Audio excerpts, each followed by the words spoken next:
बिस्मिल्लाहिर्रहमानिर्रहीम। अस्सलाम वालेकुम डियर स्टूडेंट। लास्ट टाइम हमने वेरिएबल और उसकी प्रैक्टिस की थी कि वेरिएबल की वैल्यूज़ कैसे हम असाइन करते हैं और फिर कैसे उनको प्रिंट एफ के थ्रू हम डिस्प्ले करवाते हैं। तो आज भी हम वेरिएबल पे ही कुछ प्रैक्टिस करेंगे और इसमें हम क्या करेंगे कि मुख्तलिफ एक्सप्रेशन को सॉल्व करेंगे। जैसे ऑपरेटर को यूज़ करते हुए बेसिक ऑपरेटर हम यूज़ करेंगे, मल्टीप्लिकेशन, एडिशन वगैरह, और इस तरह हम कुछ फार्मूलाज वगैरह को भी इम्प्लीमेंट करने की कोशिश करेंगे। सबसे पहले फॉर एग्जांपल मैं चाहता हूँ कि दो वेरिएबल की वैल्यूज़ को मुझे ऐड करना है। तो अगर दो वेरिएबल की वैल्यू को ऐड करना है तो मुझे मिनिमम जो वेरिएबल चाहिए वो दो वेरिएबल चाहिए। ठीक है, मैं फॉर एग्जांपल n1 और n2 दो वेरिएबल ले लेता हूँ। आप इस तरह भी ले सकते हैं अगर इनकी डेटा टाइप सेम हो। जैसे इन दोनों की डेटा टाइप इंट है तो मैं इनको ऐसे कॉमा सेपरेट के साथ भी ले सकता हूँ, या मैं ऐसे भी ले सकता हूँ। तो वो मेरे लिए आसान है लिखना। यानी इस तरह भी इसको डिक्लेयर किया जा सकता है इन दो वेरिएबल्स को, और इस तरह अगर इनकी डेटा टाइप सेम हो, जैसे दोनों की इंट है, तो फिर आप इसको एक ही स्टेटमेंट में ऐसे कॉमा सेपरेट के साथ भी लिख सकते हैं। अब उसके बाद हमारी बारी आती है इन दोनों को वैल्यूज़ देने की। तो एक को हम 10 दे देते हैं, दूसरे को हम क्या दे देते हैं, कोई और वैल्यू दे देते हैं, जैसे मैंने 8 दे दी। अब इन दोनों का मुझे अगर एडिशन, जैसे ऑलरेडी हमें पता है कि इनकी वैल्यूज़ अगर सिंपल मुझे डिस्प्ले करनी हो तो प्रिंट एफ के अंदर क्या लिखना होता है। जैसे इंटीजर है तो मैंने कहा था इंटीजर के लिए आप क्या यूज़ करते हैं, %d। ठीक है, अगर मुझे जस्ट n1 की वैल्यू डिस्प्ले करनी है तो मुझे क्या लिखना होगा, n1। तो यहाँ पे इसको अगर एग्जीक्यूट करके देखूँ तो जस्ट n1 की क्या होगी, वैल्यू डिस्प्ले होगी। और अगर मैं चाहता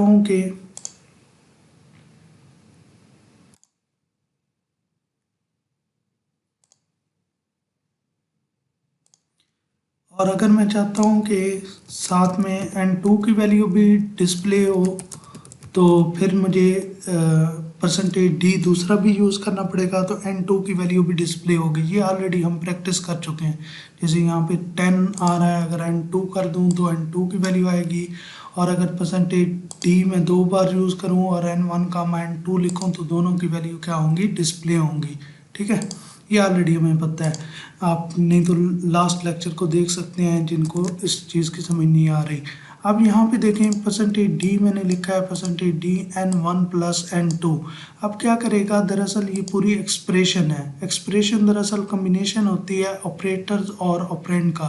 तो ये प्लस का सिंबल ऑपरेटर्स है और n1 और n2 क्या है, ऑपरेंड्स हैं। ठीक है, और ये पूरी एक्सप्रेशन सॉल्व हो गई। इसका जो रिजल्ट होगा वो डिस्प्ले होगा। तो हमें स्क्रीन पे क्या आना चाहिए, 18। तो यहाँ पे देखें 18। तो जो भी सिंबल अगर मैं मल्टीप्लिकेशन का यूज़ करूँगा तो यहाँ पे मल्टीप्लिकेशन करेगा। ठीक है, अगर अब मैं इसको एग्जीक्यूट करूँ तो क्या होगा, 80। डिवीजन का करूँगा तो डिवीजन। ठीक है, अच्छा डिवीजन का देख लें ताकि आपको एक चीज़ भी समझ आ जाए। डिवीजन में अब 1 शो हो रहा है क्योंकि ये इंटीजर वैल्यूज़ हैं दोनों। ठीक है, और डेटा टाइप भी इसकी इंटीजर है और दोनों वैल्यूज़ भी इंटीजर हैं। तो अगर आप डिवीजन को यहाँ पे यूज़ करेंगे तो ये आपको हमेशा कोशंट की वैल्यू रिटर्न करेगा। ठीक है, जब आप छोटे होते थे तो आप रिमाइंडर भी निकालते थे और कोशंट भी निकालते थे, तो कुछ इस तरह के हम क्वेश्चन करते थे। तो जब आप डिवीजन का ऑपरेटर यूज़ करेंगे और दोनों इंटीजर टाइप वैल्यूज़ हैं तो आपको जस्ट कोशंट मिलेगा, क्योंकि 10 को आप जब 8 से डिवाइड करेंगे तो ये 1 टाइम होगा, फिर उसके बाद तो पॉइंट्स के अंदर या तो आंसर जाएगा, तो ये पॉइंट्स के अंदर आपको आंसर नहीं करेगा। ठीक है, क्योंकि दोनों इंटीजर टाइप है, आपको फ्लोट लेना पड़ेगा कम से कम एक वैल्यू को या दोनों वैल्यूज़ को, अगर आप पॉइंट्स के अंदर आंसर चाहते हैं।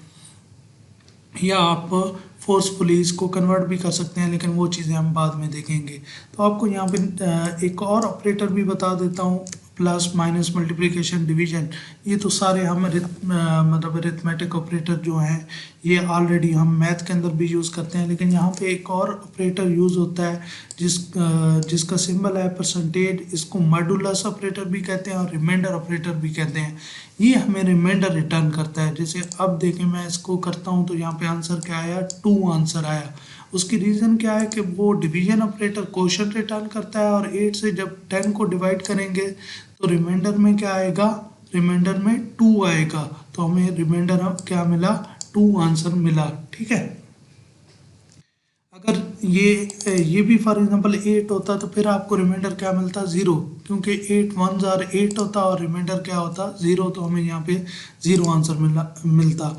इसी तरह आप देखें, आप किसी किस्म का भी क्या कर सकते हैं, ऑपरेटर एक साथ अगर सारे ऑपरेटर्स भी इंप्लीमेंट करना चाहते हैं तो आप इजीली कर सकते हैं। यहाँ पे जैसे रिमाइंडर किया, यहाँ पे क्या कर देता हूँ, प्लस का ऑपरेटर कर देता हूँ, यहाँ पे क्या कर देता हूँ, मल्टीप्लिकेशन का, और यहाँ पे क्या कर देता हूँ, डिवीजन का। तो ये सारे ऑपरेटर्स अगर आप इंप्लीमेंट करेंगे तो ये इंप्लीमेंट होंगे जी, लेकिन एक ही लाइन पे आपको सारी आउटपुट नज़र आ रही है, तो आपको पता नहीं चल रहा यहाँ पे मल्टीप्लिकेशन कौन सी है, डिवीजन कौन सी है। तो इसको आप क्या कर सकते हैं, सेपरेट करने के लिए न्यू लाइन भी कर सकते हैं, या आप क्या कर सकते हैं, स्पेसेस भी दे सकते हैं। जैसे मैं यहाँ पे स्पेसेस दे देता हूँ, ठीक है, और जहाँ पे न्यू लाइन करनी होगी स्लैश एन लगा दूंगा, या मैं स्टार्ट पे स्लैश एन लगा दूंगा न्यू लाइन से पहले, न्यू स्टेटमेंट से पहले, न्यू स्टेटमेंट के अंदर, या मैं पिछली स्टेटमेंट के एंड पे क्या लगा दूंगा, स्लैश एन। तो स्लैश एन हमेशा किसके लिए होती है, न्यू लाइन के लिए होती है। तो अब अगर आप चला कर देखें तो ये देखें, आपको यहाँ पे क्योंकि मैंने स्पेसेस दी थी तो ये स्पेसेस नज़र आ रही हैं। देखें, पहली प्रिंट एफ की स्टेटमेंट के बाद दूसरी प्रिंट एफ में मैंने स्पेसेस दी हैं, ठीक है, और तीसरी प्रिंट एफ में देखें मैंने स्पेस भी एक दी हुई है, और साथ में सॉरी ये स्पेस भी दी हुई है, ठीक है, पहले भी दी हुई है और बाद में भी दी हुई है, और न्यू लाइन स्लैश एन भी दी हुई है, और उसके बाद भी मैंने स्लैश एन लिखा हुआ है। तो ये मुझे आउटपुट ऐसे दे रहा है। तो इसको ना मैं हम किसी किस्म का भी ऑपरेटर इम्प्लीमेंट कर सकते हैं, और प्रिंट एफ के अंदर डायरेक्टली भी कर सकते हैं, और हम ये कोई थर्ड वेरिएबल लेके उसके अंदर रिजल्ट स्टोर करके फिर हम उसको बाद में भी डिस्प्ले कर सकते हैं। जैसे मैं एक और सम का वेरिएबल ले लेता हूँ, ठीक है, और यहाँ पे क्या करता हूँ, सम, किसी नाम से भी आप वेरिएबल ले सकते थे, लेकिन वेरिएबल मीनिंगफुल होना चाहिए हमेशा, जिससे पता चले कि आप इस वेरिएबल के अंदर क्या वैल्यू स्टोर करवा रहे होंगे। तो इन दोनों का सम मैंने क्या किया है, इसके अंदर स्टोर कर दिया है। तो यहाँ पे n1 प्लस n2 लिखने के बजाय मैं क्या कर सकता हूँ, सम भी लिख सकता हूँ, तो सेम ही आउटपुट आएगी। ये देखें क्या आउटपुट आ रही है, 16। ये सम की आउटपुट आ रही है 16, ठीक है, क्योंकि ये पहली 0 को करेगी रिमाइंडर, और दूसरा क्या होगा, 16। आप इसके साथ एक्स्ट्रा जैसे इंफॉर्मेशन लिखना चाहते हैं, जैसे मैं इसको कहना चाहता हूँ कि ये रिमाइंडर है, ठीक है, उसके बाद इसके साथ मैं लिखना चाहता हूँ कि ये सम है, इसके साथ मैं लिखना चाहता हूँ कि ये क्या है, मल्टीप्लिकेशन। तो इस तरह मैं साथ में एक्स्ट्रा इंफॉर्मेशन भी लिख सकता हूँ, ठीक है, और यहाँ मैं क्या लिखना चाहता हूँ, फॉर एग्जांपल डिवीजन, या यहाँ पे आप क्वेश्चन भी लिख सकते हैं, ठीक है। तो ये देखें, आपको रिमाइंडर 0, सम 16, मल्टीप्लिकेशन 64 और डिवीजन 1। तो आप अपने मुताबिक इसको क्या कर सकते हैं, एडजस्ट कर सकते हैं, जैसे भी करना चाहें।